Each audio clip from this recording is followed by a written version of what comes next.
credits where they suggested that there was a love interest, he almost beat a man to death just because he found out that he hit her. When he saw the bruises on her face, he went outside and literally beat the guy, so they had to hold him back. He was going to kill somebody that desperately.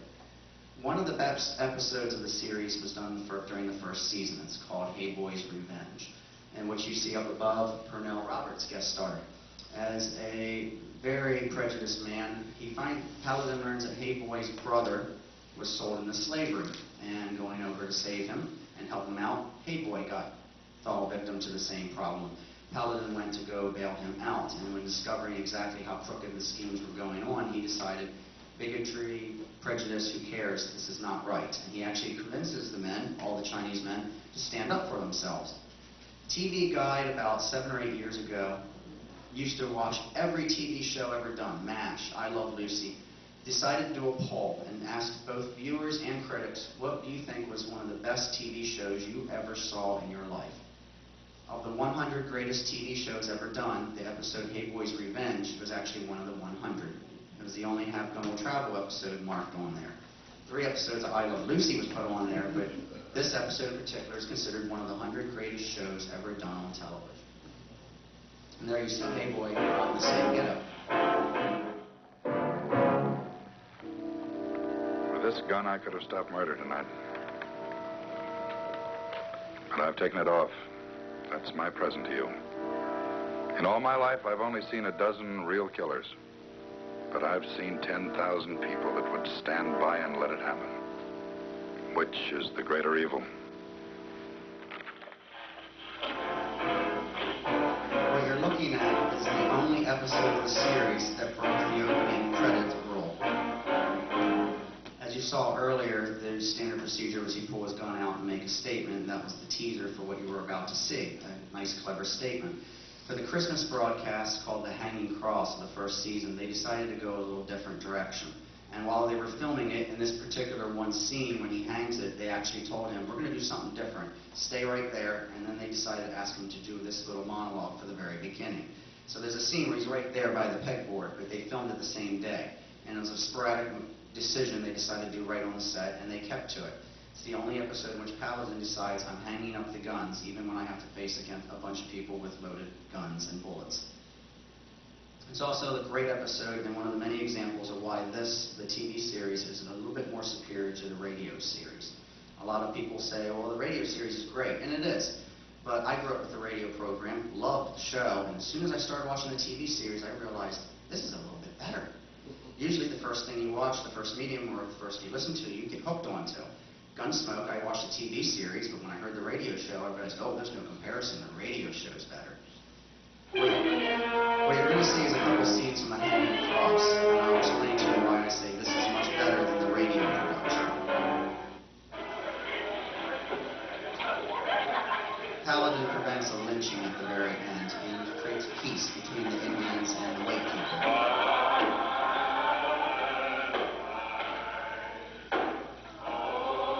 Taking down the gallows.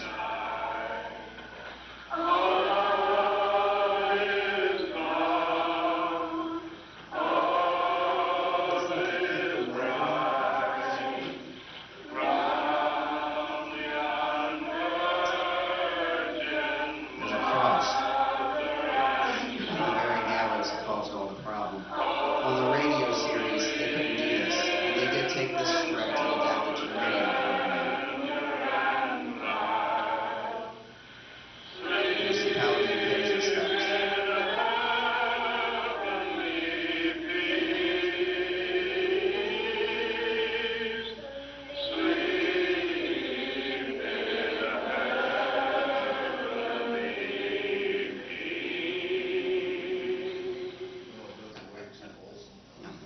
The television series was filmed in a cinematic viewpoint, but the scripts were very good. They insisted the dialogue be well done.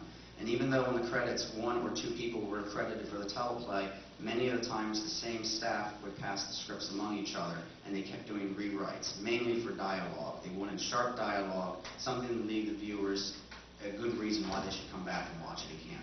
Break the mold in TV westerns. Is there a point where they ever explain the meaning of his name?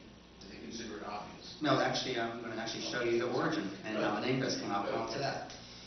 During the first season, there's an episode called The Return of Dr. Thackeray. That's the one in which Paladin almost beats a man to death because the woman he loved was actually smacked and bruised in the face a little bit. In that episode, he has to face off against a young man, and I apologize I didn't bring that footage. The young man's called Johnny Western, and anyone who's familiar with the TV series knows he's the man who wrote the theme song for the closing of the TV series. It was used in the closing credits. During the first season of the series, they actually had the closing credits with the same Bernard Herrmann score you heard in the beginning. During the second season, as a thank you, Johnny Western, for being on the show, wrote a composition called The Ballad of Paladin, which is a vocal theme. And they decided this is nice, so they paid him. And to this day, he still gets royalty checks every time it's aired on TV or released on DVD and video, because his song is featured in the closing credits. Anytime there's video or DVD releases, the companies have not really paid close attention to the prints. There are some episodes during the first season, if you look at them, where the closing credits actually has Johnny Western's closing theme. And that can't be because he wrote it at the end of the first season.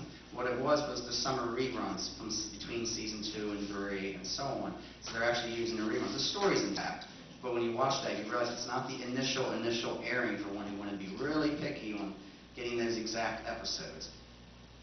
This is, of course, the theme everyone's familiar with. That's Bernard Herrmann's music score.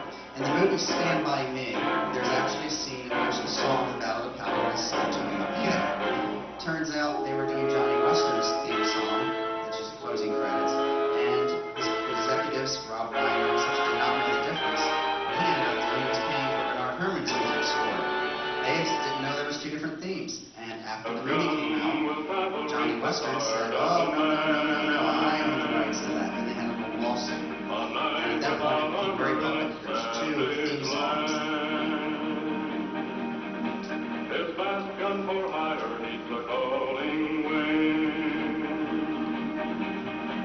A soldier of fortune is the man called. You also notice the music by Wilbur Hatch. In the early 1950s, a lot of musicians were very upset that their music was being reused without their permission.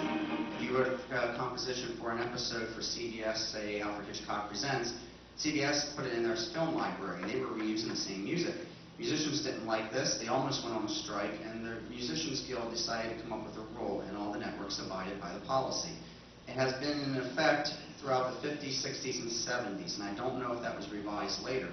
But if you watch any TV series, say about the season box set, and they do 39 episodes in a season, a minimum of 13 episodes per season are required to have original music scores. The broadcasting companies can redo the remaining episodes or whatever they want, but at least 13 have to have original scores. So you'll always notice, if you keep track of the closing credits, who did the music, and there's a couple episodes where the music is fantastic. A Head of Hair and Genesis have really great music scores in the background. They are only done, if you count them, there's only 13 per season. This is the same for Alfred Hitchcock Presents, The Rifleman, Gunsmoke, and so on and so forth. So if you hear the same music scores in the background, and they're getting ready to face off Gunsmoke, you understand, okay, yeah, that can be. But they have to keep the stock throughout the entire episode. They couldn't just have original music score, and then a partial stock music. They had to do all original music for the entire episode. During the second season of the series, it became very popular. CBS gave Norm Macdonald the opportunity to do the radio series. And, of course, as you mentioned, it flopped. John Dehner was interviewed a few months before he died in '84, and he actually straight out admitted before it was brought up, he goes, yeah, those scripts, when we were adapting them for television, they were bad. That show almost went off. They almost pulled the plug. But then the person who started writing the original scripts for the radio series was actually Ray Kemper. He was one of the sound men. And it turns out of the 5 or 6 episodes he wrote, they turned out to be the 5 or 6 best episodes of the series, of the radio series. So sound men were writing scripts, the cast was writing scripts. John Dehner wrote 2 under an alias. As long as they took the money, they took them as fast as they could. They needed scripts. They didn't want to adapt from the TV. The funny part